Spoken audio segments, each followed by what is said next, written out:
Buenas noches y bienvenidos a Con Otra Mirada. Muchas veces hemos hablado en este programa y en esta cadena sobre los riesgos que entraña la deriva que hace tiempo tomó Occidente respecto a la perversión de los significados de las palabras, así como el retorcimiento que se hace de la ley para beneficio de ciertos colectivos y que, por lo tanto, se convierten en privilegios en detrimento del resto.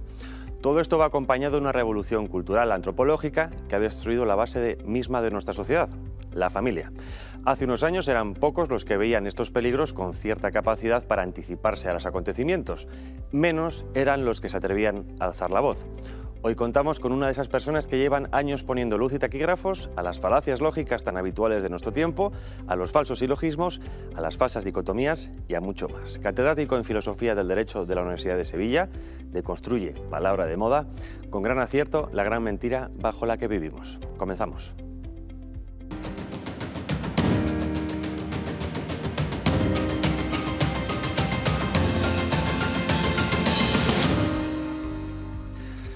Bueno, el invitado de hoy no solo es catedrático de Filosofía del Derecho de la Universidad de Sevilla, es escritor y además, por si fuera poco también, diputado de Vox. Francisco José Contreras, muy buenas noches. Buenas noches. Muchísimas gracias por estar con nosotros. Gracias a vosotros.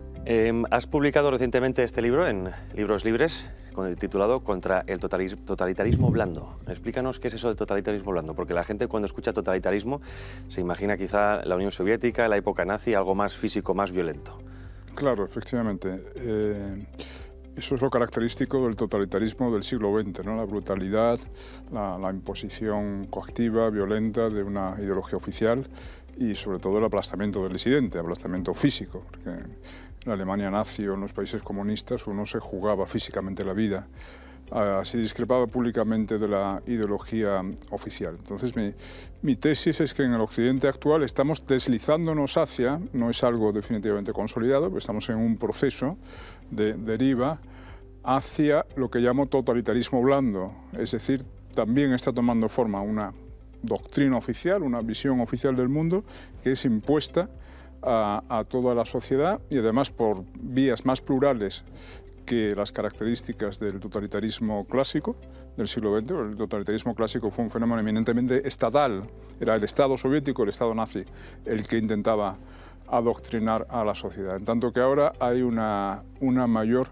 variedad de vías de adoctrinamiento, que son no solo estatales, sino también privadas. Por ejemplo, las grandes empresas, las empresas tecnológicas, etcétera, el cine, la música, la universidad, el arte, la escuela, la iglesia a veces también, desgraciadamente. Por tanto, hay más canales de adoctrinamiento. Eso sí, es un adoctrinamiento no brutal como el del siglo XX, en el sentido de que el disidente no se juega el pellejo físicamente. Ahora, si te juegas, en un momento dado te puedes jugar el empleo, por ejemplo, ¿no? O en todo caso tu reputación pública y ser escarnecido con las etiquetas ya consabidas de fascista, ultraderechista, machista, etcétera. Claro, es mucho menos que ir a Siberia o ir a Auschwitz. Ahora sí. Pero es una amenaza bastante potente como para conseguir que se autocensuren muchos que discrepan en su foro interno pero no se atreven a expresarlo. O sea, en ese sentido, el totalitarismo blando puede quizás ser incluso más eficiente que el totalitarismo clásico, porque el totalitarismo clásico, por su misma brutalidad, engendraba una mística heroica de la resistencia. Y ahí tenemos el ejemplo de los disidentes soviéticos, de los pocos resistentes al nazismo, el grupo este de la Rosa Blanca, por ejemplo. En cambio, el totalitarismo blando es como más insidioso. Es blando no solo porque sus modalidades de imposición son menos coactivas, sino también porque apela a nuestras partes blandas, por así decir, apela a nuestras flaquezas, a la parte más vulnerable de nuestra naturaleza. Por ejemplo, la tentación de sentirse víctima, de considerarse víctima. El wokismo le ofrece a media sociedad una explicación para su malestar o para sus eventuales fracasos, y es que les ha ido mal no porque tengan X carencias individuales, personales, sino porque pertenecen a algunos de los crecientes grupos de víctimas, ¿no? Si eres mujer, si eres de una raza distinta de la blanca, si eres homosexual, lo que sea, entonces te ha ido mal en la vida, no porque hayas cometido X errores, sino porque, claro, vivimos en una sociedad heteropatriarcal que oprime a las mujeres, etcétera, ¿no?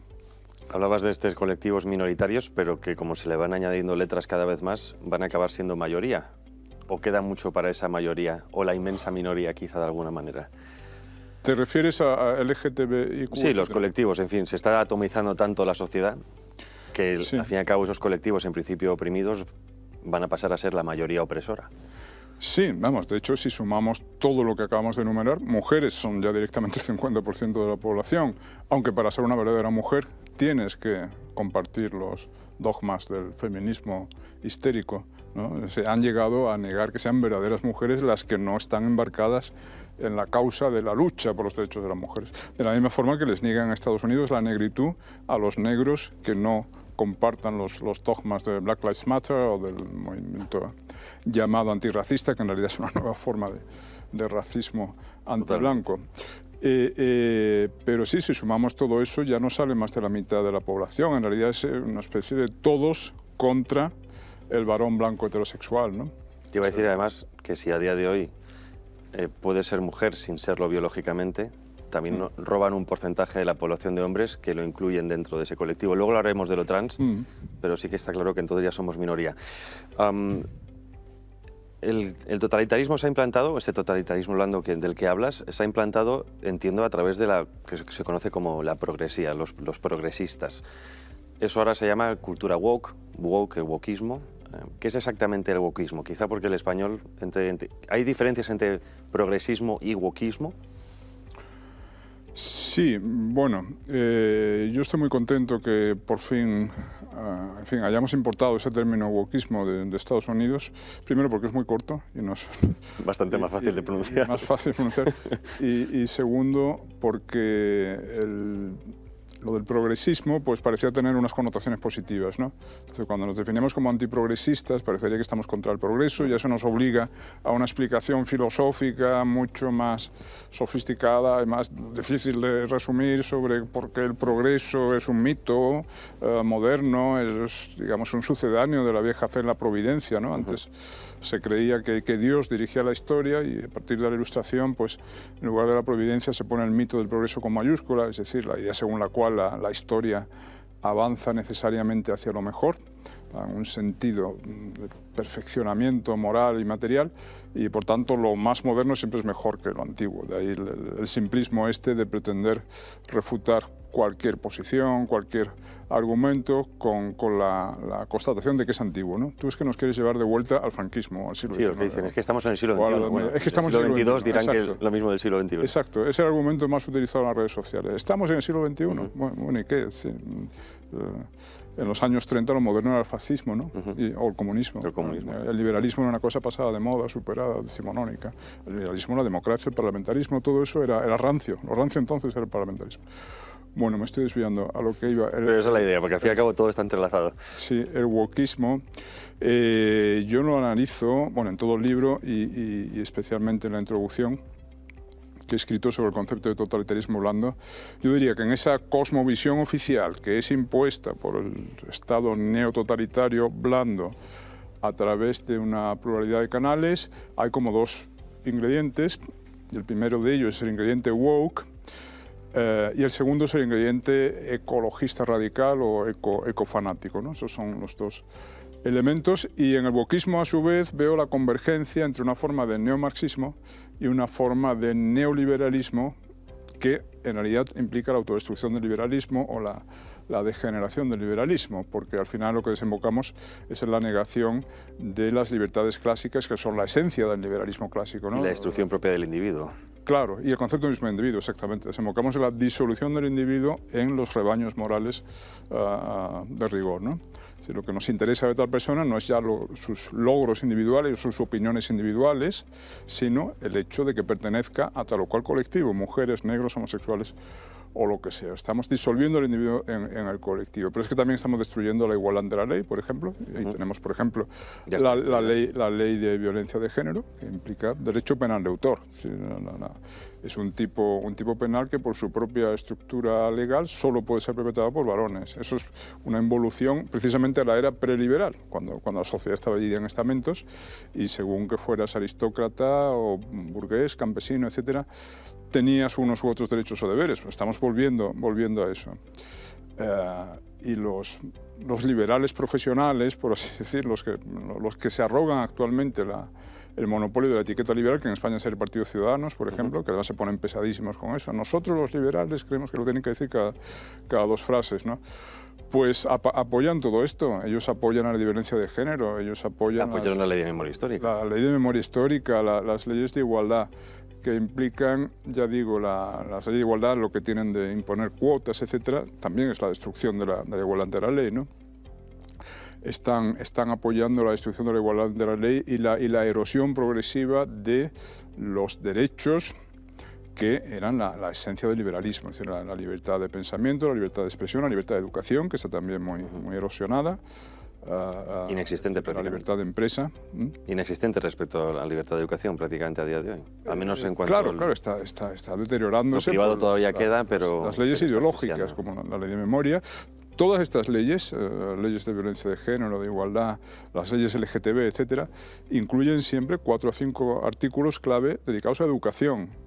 Y te dicen que los programas educativos, en todas las etapas educativas, tendrán que estar impregnados por los contenidos ideológicos correspondientes, sea de la visión del sexo, de la familia, con el pretexto de evitar el bullying a las personas LGTB, pues de hecho se está imponiendo una visión discutible del amor, de la familia, de la naturaleza humana, etc. Y lo mismo con las relaciones entre hombre y mujer en las leyes de violencia de género, y lo mismo, por supuesto, en la visión de la historia reciente en la ley de memoria democrática. El Ministerio de Educación, salió todo en la noticia, planteaba la posibilidad de espiar las redes sociales de los alumnos. Y aquí vemos quizá un modus operandi muy habitual, ¿no? Bajo un pretexto en principio positivo, o bajo atajar un problema que puede existir pero quizás sea mínimo, se acaba ampliando un sistema de control total.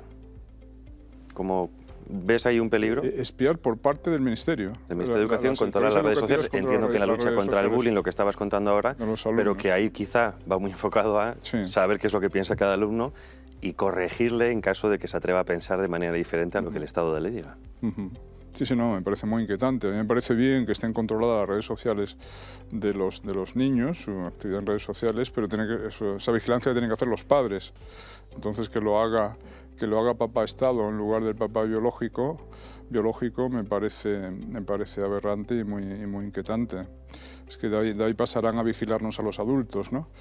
Como se hace de hecho ya en China, por ejemplo. En China es posiblemente la sociedad que más se acerca al 1984 de Orwell, porque ahora existe ya la tecnología que permite una vigilancia permanente, ubicua, de todo el mundo. Y en China se está empezando a aplicar. Meto esto de China, que me dirás que no a cuento. Tiene mucho porque que ver. Es que, claro, no puedo decirlo todo. En fin, cuando hablo de totalitarismo blando, puede dar la impresión de que el totalitarismo duro, el antiguo, ha desaparecido, y no ha desaparecido, desgraciadamente. Lo que tenemos en China, o lo que es en Rusia también, en fin, los rivales de Occidente, en Irán no digamos, ¿no? Ahora con las manifestaciones. En Cuba se parece mucho más al totalitarismo del siglo XX que a esto nuevo que estamos diciendo. Esta nueva enfermedad woke es algo exclusivo de Occidente, ¿no? ¿Y por qué solo exclusivo de Occidente? Ha sido promocionada por plataformas quizá más anglosajonas, francófonas, pero parece que eso nos debilita de alguna manera frente a adversarios, como has dicho, Rusia, China, porque debilita la propia coherencia, la propia estructura interna de las sociedades occidentales. Claro, por supuesto. El wokismo es una forma de autodebilitamiento, autodestrucción y autodesprecio occidental. Ha surgido en Occidente y solo en Occidente porque, como dije antes, viene de una evolución perversa del marxismo. Bueno, yo creo que el marxismo fue perverso desde su origen, pero en fin, que es una forma de neomarxismo que creo que se entiende, es el marxismo clásico. La lucha de clases pasado a el marxismo siempre ha intentado dividir a la sociedad en colectivos y enfrentarlos entre sí, declarando a unos opresores y otros oprimidos. Eso antes se hacía en clave, el marxismo ortodoxo clásico lo hacía en clave de clases sociales, y el neomarxismo woke lo hace en clave de sexo, raza, orientación sexual. Lo veo como una convergencia entre el neomarxismo y postliberalismo o neoliberalismo, como dije antes. ¿Y por qué neoliberalismo? Porque es característica del wokismo también la tendencia a inventar muchos nuevos derechos, ¿no? Ellos nos prometen un derecho nuevo cada semana. Y tenemos el gobierno como sacapecho. El mercado de los derechos. Del mercado de los derechos, la inflación constante de los derechos. Y eso es una degeneración del liberalismo, porque es verdad que la idea de derechos individuales viene del liberalismo. Pero es una inflación que lleva también a la destrucción de la categoría de los derechos humanos, porque muchos de los nuevos derechos implican la negación de los viejos y verdaderos. El caso más evidente es el derecho al aborto, ¿no? Que implica la negación del derecho a la vida de los seres humanos en su etapa intrauterina. Bueno, entonces me preguntaba, ¿por qué solo en Occidente? Porque tanto el marxismo como el liberalismo son ideologías occidentales. Luego, el wokismo es un producto eminentemente occidental, que por supuesto debilita a Occidente en el choque de civilizaciones, que va a ser seguramente el leitmotiv de la historia del siglo XXI, como ya supo ver Huntington. Huntington tenía razón. Sí. En el 96 y tenía razón. Huntington respondió a Fukuyama. Fukuyama dijo la historia ha terminado porque el liberalismo ha vencido al marxismo, ¿no? Con la derrota soviética en la Guerra Fría. Le contesta Huntington 4 años después, qué tontería, ha terminado ese capítulo de la historia. Bueno, y si no me equivoco, Fukuyama también ha escrito un libro recientemente en el que reconoce a medias que quizás se equivocase, claro, pero sigue apostando sí, la por tesis fue un poco como provocativa y es decir, que el libro aquel del fin de la historia es más complejo de lo que... Pero sí, la respuesta de Huntington es que quizás había terminado el choque entre ideologías, marxismo, liberalismo, occidentales, que ya hemos visto que no, porque continúa en una nueva forma, y que iba a ser sustituido por el choque entre las civilizaciones. Porque el proceso, en fin, uno de los fenómenos históricos más importantes de las últimas décadas es la desaparición progresiva de la superioridad occidental. O sea, lo que ha caracterizado a la segunda parte del segundo milenio de la era cristiana ha sido la hegemonía occidental. Occidente, antes de 1500, grosso modo, era una más entre varias civilizaciones de entidad pareja, y ahí estaba el Islam, que bueno, nos la teníamos tiesas con el Islam, sí. Y unas veces ganaban ellos y otras veces ganaba Occidente, ¿no? Las cruzadas fueron hasta el punto de casi conquistar Europa. Hasta el punto de casi conquistar Europa y que estaban a las puertas de Viena en 1529, etc. Pero a partir del siglo XVI lo que ocurre es que Occidente cobra ventaja tecnológica, económica, militar, y eso ha durado 4 o 5 siglos, y eso ha terminado. Y es lo que constata Huntington en el 96, ¿no? Es decir, las civilizaciones no occidentales están recortando la desventaja a toda velocidad respecto a Occidente. Por tanto, el siglo XXI va a ser el de la competición entre civilizaciones. Huntington distingue 7 u 8. Cuál sea la composición concreta de la lista, eso puede ser discutible, ¿no? Por ejemplo, la decisión de Huntington de catalogar Hispanoamérica como una civilización distinta de la occidental, en fin. Pero la idea del choque de civilizaciones a mí me parece muy aprovechable y vigente. E indudablemente las civilizaciones rivales se frotan las manos cuando ven cómo nos autodespreciamos y autodebilitamos con esto del wokismo, ¿no? Es que la visión de la historia occidental que está siendo enseñada a los niños y a los jóvenes a las universidades es la historia occidental como una historia de terror. ¿Cómo lo llevas como profesor en la universidad a este respecto? Bueno, lo llevo. No tiene que ser fácil, desde luego. Intento allí también discrepar y plantear una alternativa, ¿no? Aunque yo creo que el profesor no está para adoctrinar, sino... No, pero al menos para plantear dudas. ¿Hay buen banquillo en las universidades? ¿Hay esperanza en la juventud, a pesar de todo este lavado de cerebro, ideologización y enfrentamiento constante entre partes? Pues mira, si tengo que ser sincero, yo diría que el nivel medio tiende a bajar en el alumnado, ¿no? Por lo menos lo que yo he percibido en 30 años de experiencia docente en la universidad. Lo cual probablemente viene del deterioro de la enseñanza media, un deterioro conseguido a pulso por las leyes educativas progresistas, ¿no? Especialmente la LOCSE. Ahora, es cierto que hay una inmensa minoría, ¿no? Lo de Juan Ramón, es decir, hay siempre un grupo de jóvenes muy interesados y motivados, y como hoy además disponen de una variedad de medios de información mayor que la que tuvimos nosotros con su edad, pues te encuentras con chicos realmente muy cultos y muy... Entonces sí, yo diría que hay esperanza. Lo que pasa es que es un hecho que el 80-90% del personal, de tanto la enseñanza media como la universidad, son profesores de izquierdas. Y si el 20% de no de izquierdas además se autocensura por todo lo que dijimos antes, el miedo a ser etiquetado como ultrafascista, lo que sea, pues claro, el resultado es este, ¿no? Esto que dices es interesante porque el problema no es, lo digo por si alguien también en casa se lleva las manos a la cabeza, no es la ideología del profesor, todos tenemos una ideología, una forma de pensar, unas creencias, es que se ha roto la barrera que separaba la creencia personal con la enseñanza objetiva. Claro. Y podemos ver en redes sociales que hay profesores que alardean de introducir sus ideas en los alumnos. Claro, efectivamente. En tanto que los conservadores siempre hemos tenido una ética profesional diferente y sabemos que estamos ahí para explicar la materia y no para lavar el cerebro a los alumnos. Es decir, que esa contención de los profesores se ha roto. No woke, no, quiero decir, no se debe solo a miedo a que te etiqueten como ultra, etcétera, sino también a honestidad profesional. Yo estoy aquí no para explicar mi ideología, sino mi materia, ¿no?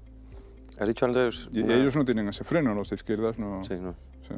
Sí, la moral y ética ahora, bueno, con la educación para la ciudadanía, quizás es un buen ejemplo de la nueva moral que se está instalando, ¿no? Una nueva ética.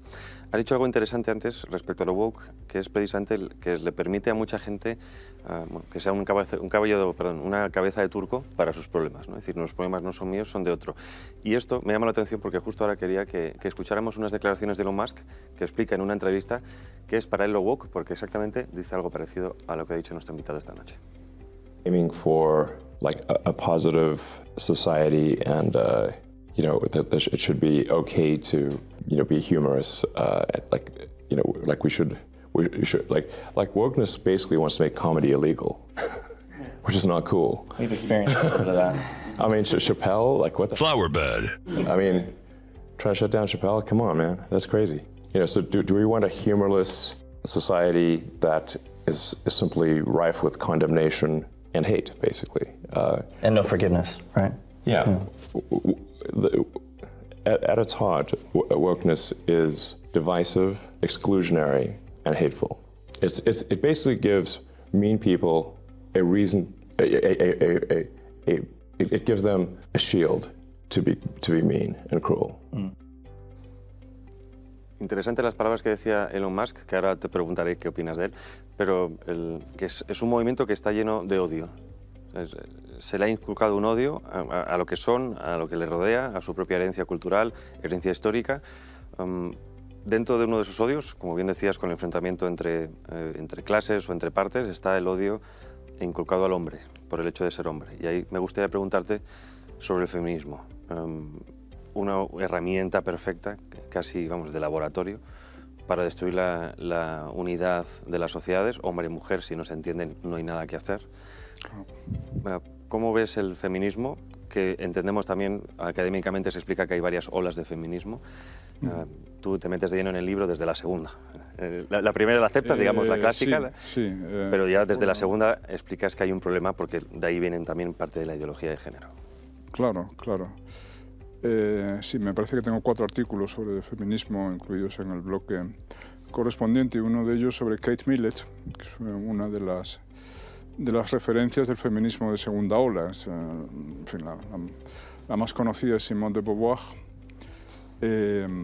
pero que Kate Millett, con su eslogan de lo personal es político y su obra Sexual Politics, pues resultó también muy influyente, ¿no? Efectivamente, en el feminismo cabe distinguir 3 olas. La primera es la que yo encuentro razonable, la de las sufragistas y tal, aunque entre ellas pudiera haber también alguna un poco trastornada, pero las reivindicaciones eran razonables, era la igualdad ante la ley, en definitiva era la proyección de los principios liberales de igualdad ante la ley que decíamos antes, ¿no?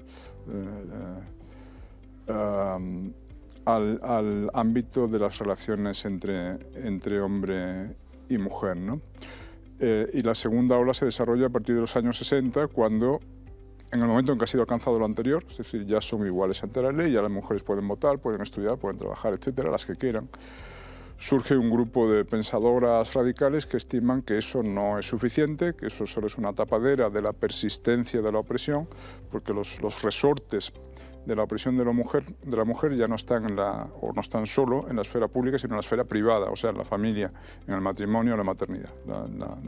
Identifican opresión de la mujer con la servidumbre biológica y servidumbre al varón y a la especie, porque es la especie humana sirviéndose del cuerpo de la mujer para garantizar su propia conservación, su propia perpetuación. Río por no llorar, porque desde luego es... Sí, no, pero esas eran las tesis. Sí, no hay manera además de... Claro, Shulamit Farshton, por ejemplo, y aquí se ve muy bien la inspiración neomarxista del wokismo, en este caso del feminismo, que es como una de las filiales, una de las ramas del wokismo. Shulamit Farshton decía que así como Marx había dicho que la revolución consistiría en la toma de los medios de producción por parte de la clase trabajadora, ahora la revolución feminista debía consistir en la toma de los medios de reproducción biológica por las mujeres.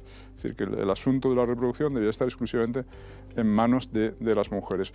Por eso, es decir, el varón es reducido al papel de un semental, tal.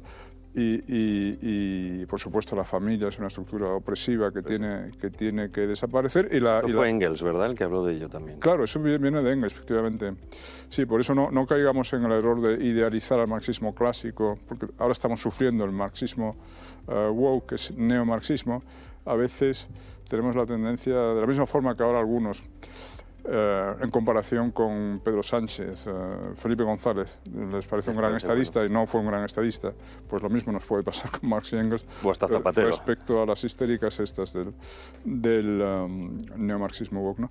Pero en fin, la segunda ola básicamente era eso, y la tercera ola es la autodestrucción del feminismo, porque es la ideología de género.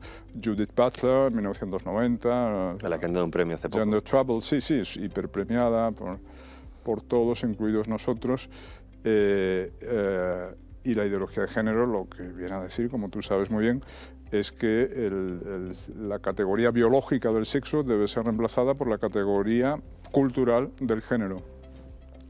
Que no quita, perdón por hacer de abogado del diablo, que no quita que hay una relación entre sexo y expresión cultural de alguna manera, ¿no? Hay una relación, pero como decía antes, se aprovechan de esas diferenciaciones, las explotan hasta la locura, hasta romper la relación entre una y otra. Claro, hasta el punto de negar la relevancia antropológica del sexo. El sexo es un rasgo anecdótico, uno nace con unos u otros cromosomas y genitales, pero eso no significa nada. Uno tendrá que construir su identidad de género después, libremente, a medida que crezca. Y la conclusión lógica de eso es que no habría que, como dicen ahora, asignar sexo. Sexo asignado al nacer, empiezan a decir, como si fuese algo arbitrario, ¿no? Lo de decir esto es un niño, esto es una niña, eso es una asignación arbitraria. No, lo coherente parece que sería esperar a que la criatura decida a qué género, desea pertenecer, y tal, y en eso consiste la autodeterminación de género. Por otra parte, si es pura construcción cultural o subjetiva, no se ve por qué tendría que haber solo dos posibilidades. Es decir, la binariedad viene de la naturaleza, ¿no? Es la naturaleza la que determina que desde hace 600 millones de años, desde que surgió la reproducción sexual, muchísimo antes de la especie humana, haya machos y hembras, ¿no?, en todas las especies animales. Pero si vamos a sustituir la determinación natural del sexo por una construcción cultural, pues no se ve por qué las posibilidades tendrían que quedar reducidas a dos. De ahí la tendencia a cambiar la binariedad por el espectro, con muchas modalidades intermedias, ¿no? Pero claro, te estaba diciendo, la ideología de género es la autodestrucción del feminismo, porque si no existe la mujer como categoría biológica, pues tampoco tiene sentido el feminismo, ¿no? Y eso es lo que han percibido las feministas de segunda ola, como Carmen Calvo en el gobierno actual, en el Partido Socialista actual, y están en plena guerra civil, ¿no? Digamos, las feministas de segunda ola, que han visto que esto es el final del feminismo, la autodeterminación de género es el final de la mujer y por tanto del feminismo, y las de tercera ola, como Irene Montero, las feministas de género, que están dispuestos a llevar el delirio hasta el final. Y implica, por ejemplo, que un señor con bigote puede exigir, como ha ocurrido en Gran Bretaña, que le internen en una prisión de mujeres, porque se percibe como mujer. Luego te quería pasó preguntar. a Stephen Woods, y cuando entró en la prisión de mujeres violó a 4, claro, porque además era un delincuente sexual y no estaba operado. Y la culpa siempre es del sistema. La culpa del La culpa no es sistema- de él, la culpa es del sistema que lo oprime, porque no ha sido, siempre hay una vía de escape. Hemos hablado de diferentes feminismos. Te quería preguntar por el feminismo inclusivo. No me respondas ahora. Si te parece, primero escuchamos qué es lo que opina Ciudadanos al respecto. El feminismo liberal que defendemos en Ciudadanos es un feminismo inclusivo, porque no se va a conseguir jamás una igualdad real y efectiva si no estamos unidas, porque confrontadas tardaremos más y porque excluyendo a los hombres jamás lo conseguiremos. ¿Qué opinas? Lo último tiene sentido, es decir, no podemos encabezar la igualdad si excluimos a los hombres. ¿Pero existe de verdad lo anterior? No, por supuesto que no. Es decir, están adoptando el lenguaje de las feministas de segunda ola y de tercera ola, sobre todo con esta obsesión típicamente marxista por la igualdad real, igualdad material, decían antes, que significa igualdad de resultados, ¿no? Igualdad material significa que mientras no haya un 50% de mujeres en absolutamente todos los ámbitos, en el último departamento de física nuclear, en el último consejo de administración de las empresas, en el último comité de dirección de un partido político, etcétera, significará que hay discriminación. ¿No? Esto es absolutamente antiliberal. La obsesión por la igualdad material y la igualdad material entendida como, o mejor dicho, la igualdad formal, la igualdad de derechos, la igualdad ante la ley, interpretada como una tapadera de la persistencia de la desigualdad material, eso es típicamente marxista, es que está ya en el Marx de la cuestión judía. Esto es de hace un siglo y medio. De hace un siglo y medio, de hace casi 2 siglos. Una cuestión judía es un escrito del Marx joven, 1844. ¿Y cuál era la cuestión judía? Pues la cuestión de la discriminación legal de los judíos en Alemania y en otros países, ¿no? Leyes liberales de mediados del siglo XIX acaban con esa discriminación.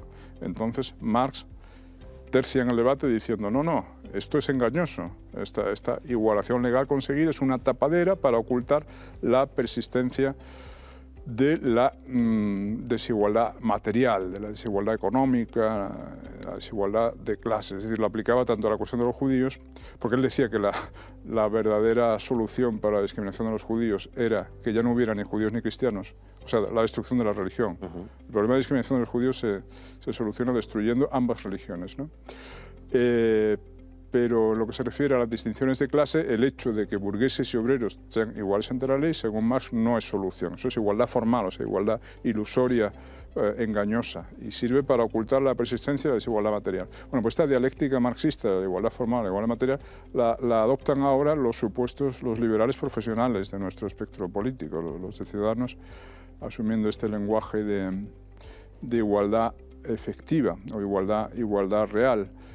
Por supuesto, todos sabemos que no se puede tener ambas cosas, es decir, o tienes libertad, y allí donde haya libertad hay desigualdad. Hay desigualdad, inevitablemente, porque tenemos capacidades diversas, niveles de esfuerzo diversos, fortuna mayor o menor. Yo fracasé en esta inversión, tú triunfaste, te hiciste rico aprovechando tu libertad, yo me arruiné aprovechando mi libertad. Y donde haya libertad e igualdad ante la ley va a haber desigualdad de resultados. Y viceversa, si quieres igualdad material tendrás que destruir la libertad y la igualdad ante la ley, que es lo que están haciendo con las cuotas, por ejemplo, ¿no? Que es para buscar igualdad material, destruyen la igualdad ante la ley. Lo mismo, igualdad de... En Estados Unidos está ocurriendo ya igualdad que de resultados. Personas de las razas supuestamente oprimidas pueden entrar en universidades de élite con 2-3 puntos menos sobre 10 que los de las razas privilegiadas. Que no solamente la blanca, los más perjudicados por esto de las cuotas son los asiáticos. Los asiáticos. Y por cierto, recientemente salió también en titulares que ahora el SEPE, o sea, si tú vas con tu carné, si es que existe un carné de LGTB, priorizan tienes prioridad. Acceso al trabajo, dejando fuera a gente necesitada, con familias a su cargo, independientemente de la raza. O sea, ahora ya no es la raza en España, de alguna manera, es la condición sexual la que te determina tu ventaja sobre el resto. Hemos visto a Ciudadanos... Lo de la raza no ha llegado, que en Estados Unidos tú sabes que sí, ahora hay una obsesión racial totalmente digna de la Alemania de los años 30, porque no se veía una obsesión por la raza así. O de la América de antes también. O de la América de la época de la Si aquí no se ha disparado todavía es porque todavía no tenemos heterogeneidad racial suficiente para que la izquierda instrumentalice esto. Pero También puede no ser te eso, quepa duda de que llegará también. También puede ser eso por el pozo cultural, religioso hispano, porque en Hispanoamérica no existe eso, no ha existido nunca. Éramos 5 razas, o se habla de 5 razas, una religión, una corona. ¿La hispanidad puede ser en sí como cultura, civilización, un freno para todo este tipo de ideología woke? Puede ser, es un buen punto ese. Efectivamente, en el mundo anglosajón hubo más injusticia racial en el pasado y, por tanto, hay más riesgo ahora de que esto sea explotado en clave revanchista, como si la solución a las injusticias de hace 200 años fuesen nuevas injusticias de signo contrario, ¿no? Como el blanco de hace 200 años fue dueño de esclavos, muy poquitos blancos, ¿eh? Ahora hay que dejarle fuera de la universidad para que entre un negro con menos nota. Efectivamente, en España hubo menos, en el mundo hispánico, menos injusticia racial, pero bueno, la izquierda neomarxista, todo eso le da un poco igual, me parece. Y en Hispanoamérica, de hecho, están instrumentalizando lo de la raza, en este y caso tenemos el indigenismo, lo que está pasando con los mapuches en Argentina, en Chile, etcétera, ¿no? O sea, hay el mismo victimismo étnico. Hemos escuchado a Ciudadanos, no quería dejar de pasar la oportunidad de escuchar, en este caso, a 2 líderes del Partido Popular. Primero al presidente actual, Feijóo, pero vamos a escucharlo cuando era presidente de Galicia, de la Comunidad Autónoma de Galicia. Vamos a escucharlo. Pregúntame si soy feminista. Mire, señoría, nunca utilizaré as mulleres para facer política. Xamais. Xamais. Bueno, esto era Feijóo antes, que es algo importante, decir, nunca voy a utilizar a la mujer para hacer política, pero es que esto es lo que decía Cuca Gamarra, que actualmente es su secretaria general. No tenemos ni nos asusta la palabra feminismo, todo lo contrario. La defendemos y creemos en ella. ¿Por qué? Porque es igualdad y porque es libertad. Y creemos en esa libertad como el gran elemento de la transformación de la sociedad desde todos los ángulos, y por ello la reivindicamos, la defendemos, la decimos y levantamos también esa bandera. Bueno, tendrán que... No sabemos si Feijóo qué piensa ahora, porque tampoco habla mucho al respecto, pero está claro que el PP, dentro de esa ventana de Overton, está aceptando postulados que hasta hace quizá un tiempo no lo hacía. Ya hemos explicado muchas veces la ventana de Overton, ese cambio de lo imposible a lo factible, a lo real, y cómo está cambiando también toda la mentalidad de la sociedad, en este caso la española. Quería preguntarte también, con otro paso en la ventana de Overton, en el que estamos ya de lleno, que es, hemos pasado del feminismo a la ideología de género, ahora estamos con la transexualidad. ¿Qué riesgos entrañan a nivel de sociedad? Independientemente, como siempre decimos, que cada uno se sienta como quiera, pero es que no estamos otra vez en lo que decíamos. No se está defendiendo la libertad de que cada uno se sienta como quiera, se está obligando por ley a que un grupo sea tratado preferentemente por encima de la mayoría. Sí, por supuesto. Hay varios artículos sobre la cuestión trans en el libro. Por ejemplo, un artículo sobre el libro que me parece muy importante de la doctora Deborah Shaw, o sea, The End of Gender, el fin del género. Ella era una sexóloga progresista, es una persona de izquierdas, un poco woke en otros asuntos, etcétera, que lanzó la voz de alarma, pero con formación en medicina y en sexología, que cuando vio hasta qué extremos estaba llegando la locura de la ideología trans y la doctrina trans, y sobre todo los estragos que está haciendo entre los jóvenes y los niños, lanzó la voz de alarma y tuvo que dejar la universidad, porque la estaban haciendo bullying, la estaban cancelando. Y bien, pero lo de la trans es gravísimo. Vamos a ver, aquí lo que hay, y lo que ha habido siempre, era un trastorno psicológico extremadamente infrecuente, que es la disforia de género, con una prevalencia de 1 por cada 10.000, y que se daba casi exclusivamente en varones. Para defenderte, que no es que lo digas tú, está dentro del manual de DSM-5 de psicología, está reconocido como trastorno, lo digo para que nadie nos llame lo que no nos tiene que llamar, oficialmente está categorizado como trastorno. Que no indica eso, que no es peyorativo, que claro, quizás lo añaden como es un trastorno, es una enfermedad mental, no es algo, pero también la depresión es una enfermedad mental y a día de hoy hay mucha gente que la sufre, y otro tipo de cosas, es decir, está categorizado, que no implica que sea algo negativo de cara a la sociedad, no tiene por qué hacerte de menos. Efectivamente, sí, además la excusa para todo lo que están haciendo es la despatologización, como si fuese ultrajante para ellos describirlo como trastorno. Evidentemente, no identificarte con tu sexo biológico es una forma de trastorno, no es lo normal, ¿no? No es pero era extremadamente infrecuente, parece que estaba relacionado con el proceso de masculinización del cerebro, es decir, en el feto de sexo masculino se desarrollan muy pronto los testículos y segregan testosterona y esa testosterona va impregnando el cerebro. Entonces ese mecanismo falla en algunos casos, de tal forma que podían resultar chicos de sexo masculino que no se identificaban con el sexo masculino y que querrían ser niñas. Una cosa muy rara que casi nunca se daba al contrario y que además esta disforia de género resultaba curada de manera natural en un 80-90% de los casos en la pubertad, porque en la pubertad el organismo se inunda con la hormona del sexo, del verdadero sexo biológico, en este caso el masculino. Y este dato que has dicho es del Colegio de Pediatras norteamericano. Claro, claro. Que lo dijo Michel Cretella Michel Cretella, claro, cuando estuvimos en el evento de sexo. Claro, ahí lo explicaron todos muy bien. Y además, ¿qué ocurría? Que esos chicos que en la infancia estaban a disgusto en su cuerpo de varones, querían ser niñas, etc., cuando llega la pubertad, su cuerpo se llena con la hormona masculina, superan esa aversión a su propio cuerpo masculino, pero posiblemente terminaban siendo homosexuales. O sea, muchos de ellos terminan siendo homosexuales. Esto es importante porque significa que el boom de transexualidad que está produciéndose en este momento está diezmando las filas de la homosexualidad, ¿no?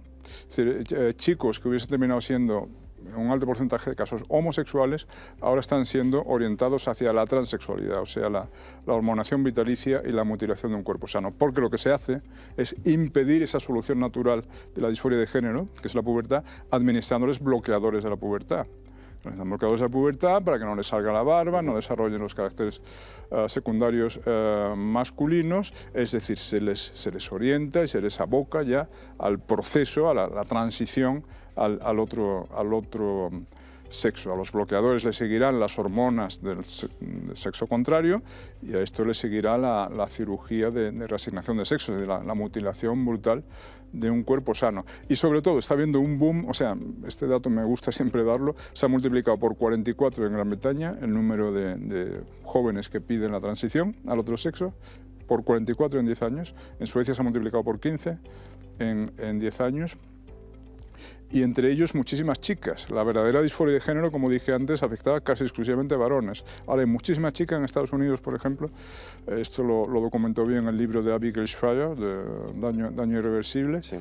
Que es como una moda, ¿no? Chicas de 12, 13 años que tienen otro tipo de problemas. ¿Quién no ha tenido problemas en la adolescencia? Claro, de hecho. Problemas de identidad, problemas de inseguridad, o de inadaptación familiar, lo que sea. Claro, te ponen en la clase un ideólogo que te cuenta que quizás eres una chica atrapada en un cuerpo de chico o viceversa, y canalizas tu malestar en esa dirección o lo interpretas en esa clave. Una especie de salvación. Claro, a lo mejor cambiando de sexo es la solución, ¿no? Cambiar de sexo. Te quería preguntar... Y la prueba es que por lo visto hay como una epidemia, de tal forma que lo hace una chica y 3 meses después lo hace su amiga, y la amiga. Son pandillas enteras de chicas que deciden convertirse en chicos. Y a mí esto y ahora la ley no te deja oponerte, porque oponerte es transfobia. No deja a sus padres oponerse. Exacto. Con el riesgo además de que te quiten la patria potestad. También, Con el riesgo de que te quiten la patria potestad, que eso es lo que incluye la ley de protección del menor, que cuando salió todo el mundo pensaba, qué bien, van a proteger del menor de los pederastas, de los pedófilos, de cualquier gente que quiera abusar de ellos, pero no, es protegerlos frente a cualquier intento de protección, sea por parte filial, etc. Pero claro, aquí también hay una trampa que sí que me gusta desmontar, ¿no? Es decir, cuando dicen que la construcción hombre-mujer es algo cultural, pues nos encontramos que los géneros es muy reciente, por lo tanto es cultural también. Entonces, si lo otro es cultural, eso también es cultural. Es decir, es una crítica que se vuelve contra ellos. Y luego hay una cosa también que me resulta llamativo, estamos hablando de que existe... Y además ellos están suscribiendo los tópicos más rancios, ahora sí, sobre lo característico de uno y otro sexo. O sea, si el niño al que no le guste el fútbol, no le guste los juegos brutales con los compañeros y tal, el niño que sea más reservado, lo que sea, es una chica atrapada en un cuerpo de chico. Y luego una pregunta, ¿cómo es posible, si no, vuelvo a su teoría, ¿no? Si no existe hombre-mujer, ¿cómo es posible que te sientas mujer u hombre? Claro. Yo soy hombre, tú eres hombre. Yo no sé lo que es sentirse hombre, yo sé lo que es sentirse yo.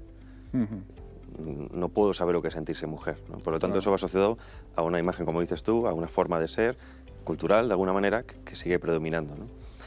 Pero sí que me preocupa porque hay una cosa muy interesante que estás diciendo, que es esto influye históricamente en menores por tema hormonal, pero estamos viendo casos, que también es cierto que son mínimos, pero hay casos cada vez más en adultos, hasta el punto en que, por ejemplo, una pareja hombre-mujer natural son padres y acaban transicionando los dos en sentido compuesto, al contrario, ¿no? La mujer se hace hombre y el hombre se hace mujer.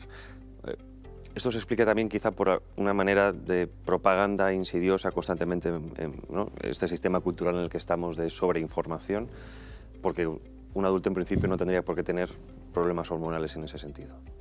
Esto como tiene una explicación lógica más allá de lo puramente cultural, es algo... Bueno, yo creo que hay un clima cultural que de la misma forma que actúa sobre los jóvenes, que son especialmente vulnerables, no tienen la madurez para, pues también puede actuar sobre los adultos, hasta el punto de que personas ya hechas y derechas piensan que les puede ir mejor cambiando de sexo. El cambio de sexo, como tú sabes, además, no existe. Bueno, no existe. Modificación de género. Las células seguirán siendo todas y cada una XX o XY. La estructura corporal no puede cambiar, ¿no?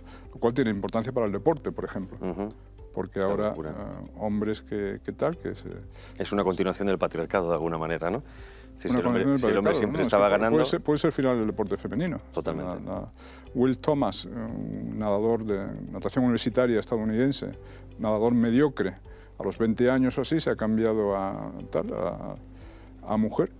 Y como Lia Thomas está ganando todas las pruebas y rompiendo todos los récords, ¿no? Bueno, es lo que te decía, hay un clima cultural que presenta esto bajo una luz favorable y como la próxima frontera de la libertad y de la liberación, ¿no? Porque esto es como una lucha contra la naturaleza, en la que vamos asaltando una trinchera tras otra, y la siguiente, no me atrevo a decir la última, porque siempre encuentran una más, la siguiente trinchera es esa, la de la división binaria natural de la especie humana en dos sexos. Bueno, pues, de todas formas, que lo hagan adultos, hombre, yo no creo que sea la solución para nada y poco, no me parece lo ideal, pero me preocupa menos que lo que se está haciendo con los menores. Por eso, por otra parte, hay casos en los que cuando hay verdadera disforia de género, continua desde la infancia y que no se supera con la pubertad, etcétera. Por ejemplo, tenemos el caso de Charlotte Goyard en España, la primera persona que,